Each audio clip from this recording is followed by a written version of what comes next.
पालनहारे निर्गुण और न्यारे, तुमरे बिन हमरा कौन नहीं। क्या आप भी ऐसा सोचते हैं कि सबका पालनहारा एक होता है? तो आज की कहानी आपके लिए, और अगर नहीं तो आपकी सोच में जरा से बदलाव के लिए। So sit back, relax and listen to the story. You will definitely love it. But before that, if you haven't subscribed my channel yet, do it right now. Let's start. किसी नगर में एक सेठ जी रहते थे।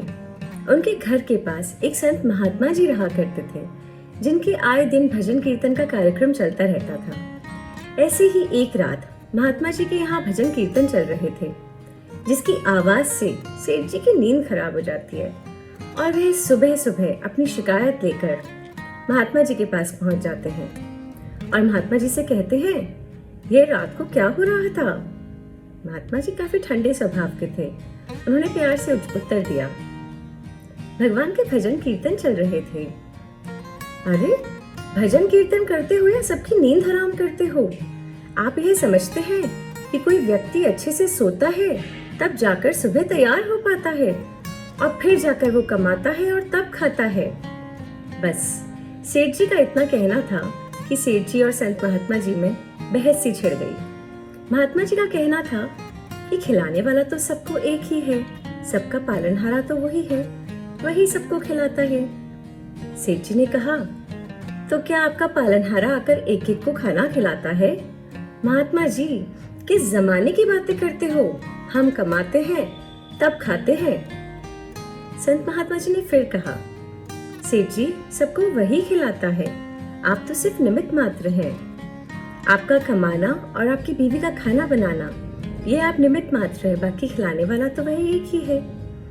सेठ जी ने कहा, हम नहीं खाते उसका दिया। और महात्मा जी बोले, आप नहीं खाएंगे तो वह मार कर भी खिलाएगा। इस पर सेठ जी ने बोला, ठीक है, तो यह बात तय रही।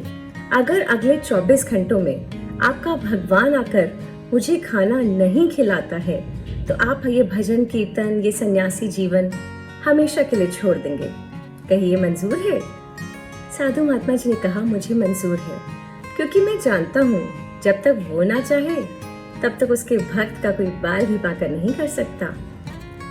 अब अपनी बात पर कायम रहने के लिए और इस संत की निष्ठा परखने के लिए सेठ जी घोर जंगल में चले जाते हैं और वहां जाकर वहां के सबसे बड़े पेड़ की सबसे ऊंची टहनी पर यह सोच कर बैठ जाते हैं कि देखता हूँ यहाँ कौन सा भगवान आकर मुझे खाना खिलाता है।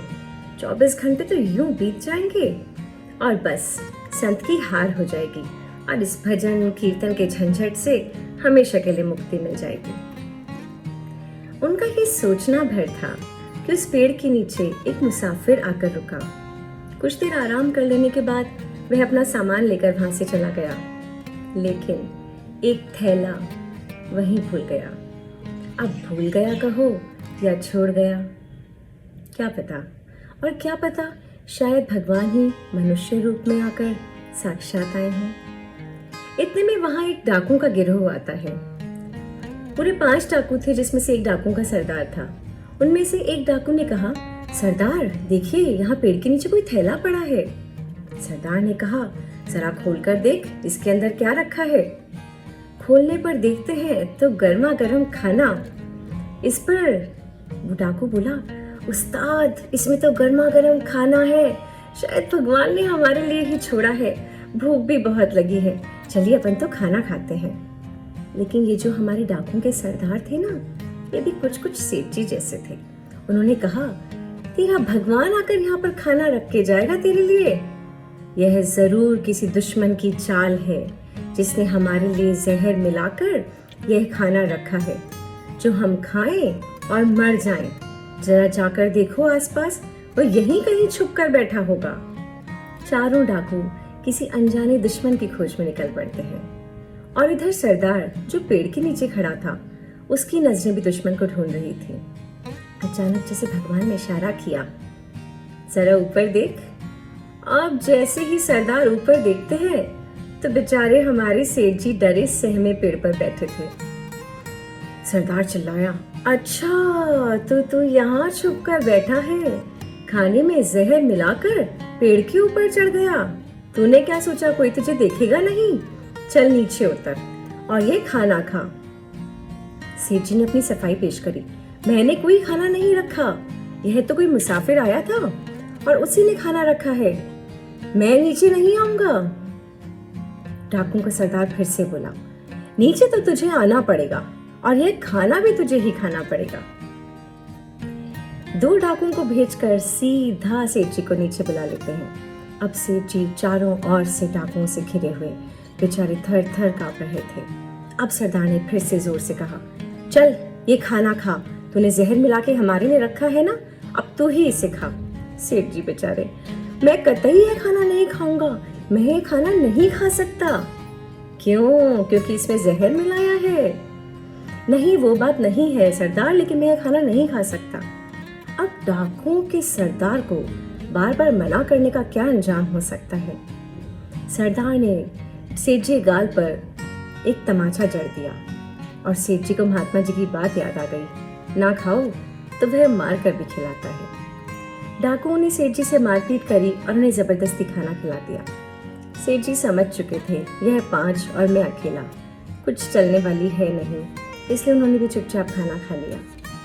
उन्हें इसी अधमरी हालत में छोड़कर वह डाकू चले गए और सेठ जी भागते दौड़ते गिरते पड़ते संत महात्मा जी के चरणों में गिर पड़े और ठंडी आह भरते हुए कहा, मान गए, ना खाओ तो वह मार कर भी खिलाता है।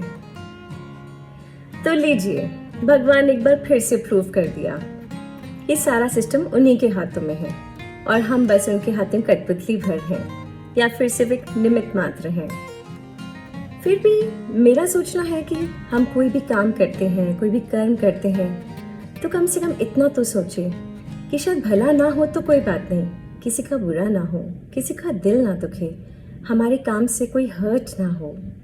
और आज का टाइम तो वैसे ही यही कहता है कि देना है तो किसी के दुखी मन को राहत दे, किसी के होठों पर छोटी सी मुस्कुराहट दे। आंसू देने वाले तो वैसे भी हजारों हैं, आंसू देने वाले तो वैसे भी हजारों हैं। तुझे देना है तो दिल से दिल को सच्ची चाहत दे। आज के लिए इतना ही, जल्दी ही मिलूंगी एक नई कहानी नई सोच के साथ। तब तक stay home, stay safe and be happy. Thank you.